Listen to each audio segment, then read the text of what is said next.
But if it wasn't my mother behind the colonel's constant haggling, what did that mean? That the colonel himself didn't want TJ to enlist? This plain floored me.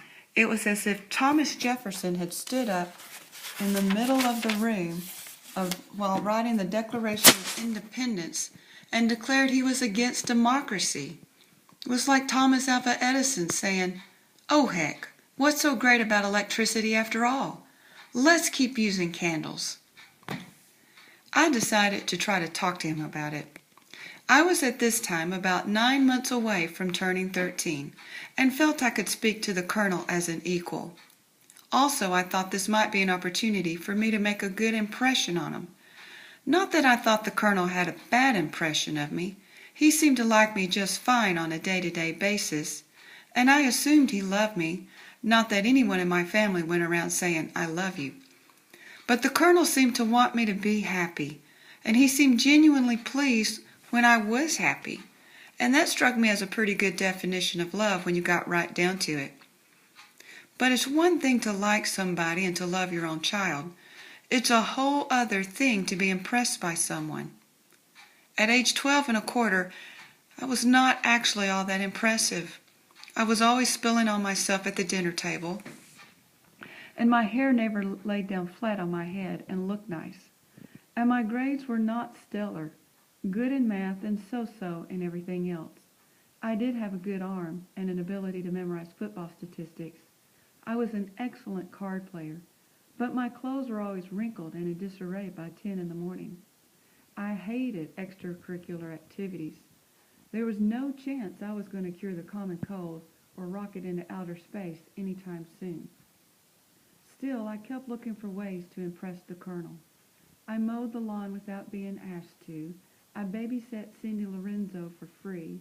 I joined the junior high pep club, even though I'm not a naturally peppy person, and went to all sorts of boring junior high school sport events, and cheered and yelled like a person who has school spirit and a good attitude.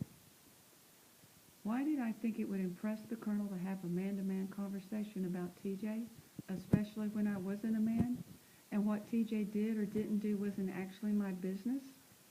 Well, I saw it as a taking the bull by the horns opportunity. The colonel was acting in a mystifying way. I would ask him why, and I would have an adult conversation about the pros and cons of his behavior.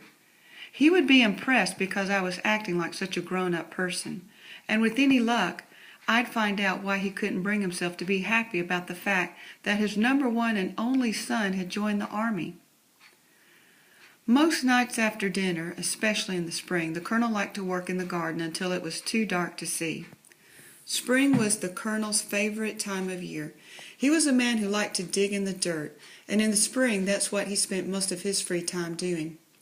5-cent plant, 50-cent hole was his motto, which is why he had 200 pounds of cow manure delivered fresh from the farm the minute the last frost date had passed. He'd hoe up his garden beds and work that manure in, passing every few minutes to sniff the air and holler out, "Nothing ever smelled better."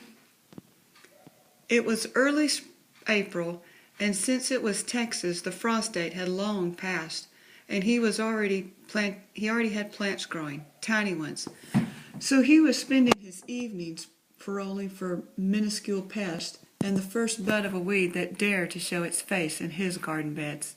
He'd cuss them and then dispose of them. I was surprised he never hung up little dead slugs around the perimeters just to show their friends what happened to trespassers.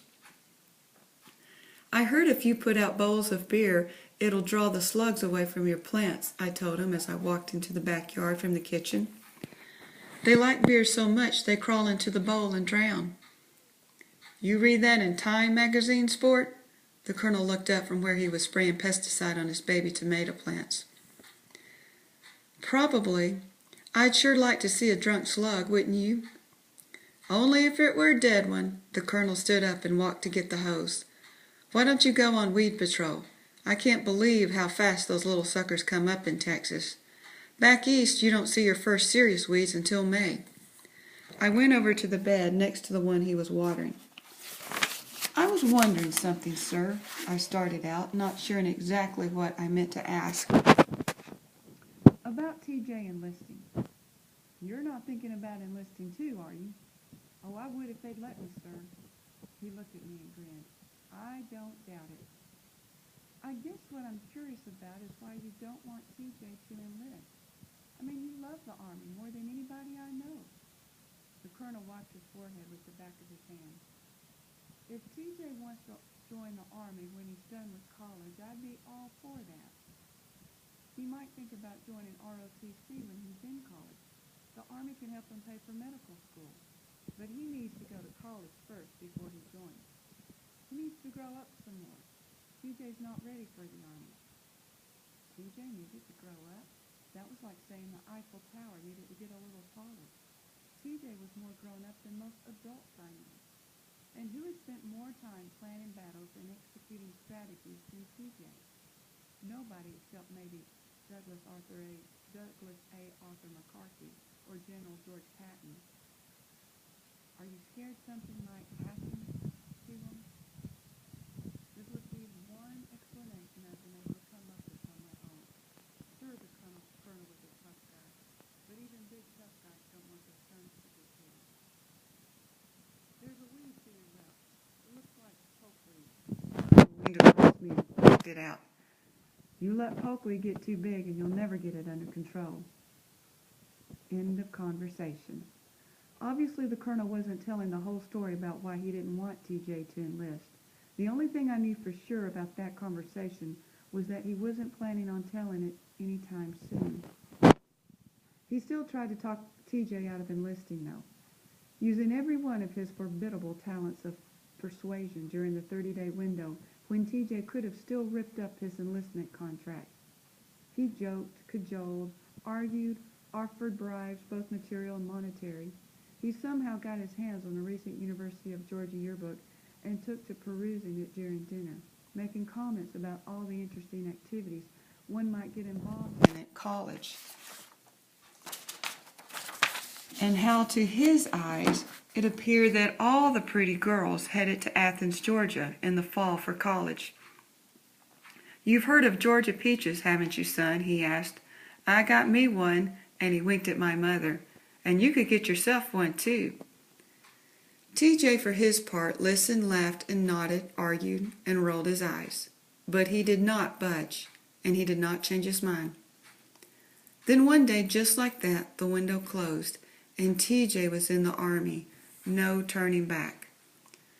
In 2 months, at the end of May, he'd report to an MEPS, a military entrance processing station, in San Antonio, where he would present all the necessary paperwork and take his physical, and then choose his MOS, his military occupational specialty, which he had already decided would be the Medical Service Corps. He'd go through basic training, come home for a few days, and then, more than likely, get shipped off to Vietnam sometime in July. So there wasn't much left for the colonel to say. During those couple of months before TJ had to report, life mostly went on as normal. TJ getting ready to graduate from high school, me dreading the end of 7th grade when I'd have to say goodbye to my best friends and begin searching around for new ones. The only thing different was that the colonel wasn't talking. Oh, he'd say normal things like, please pass the butter, did you finish your homework? But usually having the colonel in the house was like having an opera going on.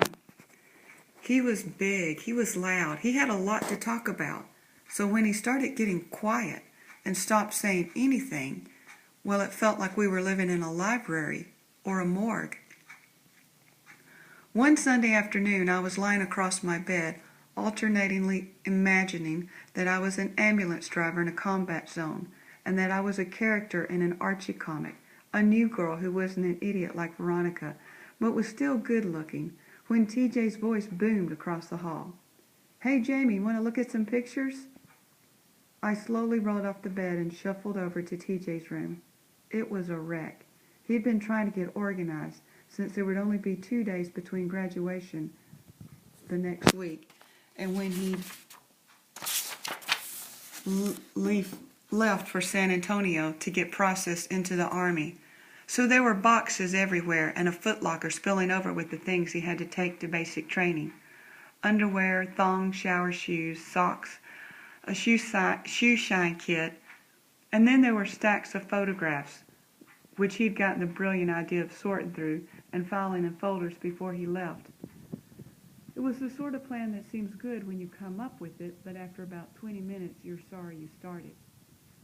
Still, TJ looked happy sitting on a chair in the middle of his room, surrounded by piles of pictures. "Look at this one of Mom," he said, holding up a picture of my mother looking up from her book she was reading. Pride and Prejudice, her favorite novel of all time, her forehead furrowed with deep lines, as though they had drawn them on. Her expression was clearly saying, "I get 5 minutes to myself all day, so you best back out of the room slowly and leave me be." "That's not going to be her favorite picture in the world," I said. "I'd think twice before showing it to her." "Yeah, maybe you're right." TJ put the photograph down on the floor and picked up another. This one of the Colonel getting out of the car after work. It was what they called a candid shot, which means the Colonel didn't know TJ was taking it. His face was halfway in the shadows of the carport, but the sunlight caught the shine of his polished boots. I was surprised by how tired he looked. "When did you take that one?" TJ shrugged. "A couple of weeks ago, I guess. You look like an old man, huh? I guess that's another one not quite right for the family album." I took the picture from TJ and examined it more closely. There were bags under the Colonel's eyes. He was carrying a briefcase, but by the slump of his shoulders you could see he was carrying something colored in uniform. There was no doubt about it. The Colonel was who hated his job. Chapter 9. Working at the rec center, I was learning more about Vietnam all the time. It was in the air you breathed if you were spending your days around GIs, some of whom had already done their tour, some who were gearing up to go, and a whole bunch who had their fingers crossed the war would be over before their units got called up. Sergeant Byrd gave me the daily vocabulary lessons. Sometimes it was like he was still in country, and there were days I thought maybe he wanted to go back.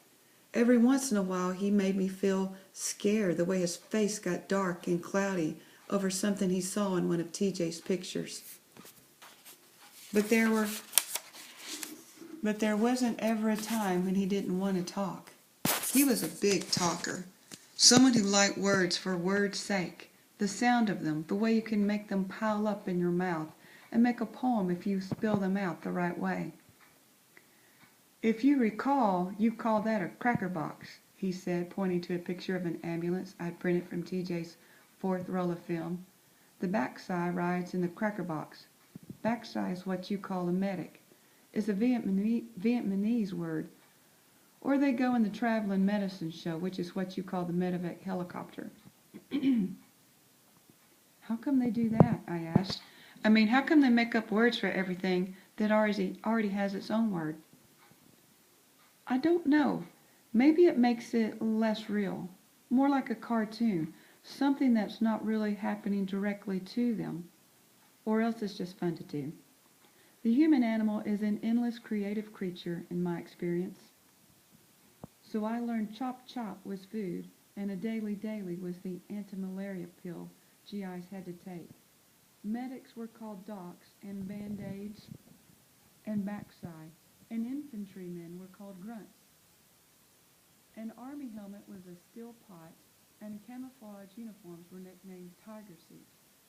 If you were KIA, you'd been killed in action, and if you were KVA, you'd been killed by artillery. A glad bag was a body bag, and expectants were wounded soldiers who were expected to die.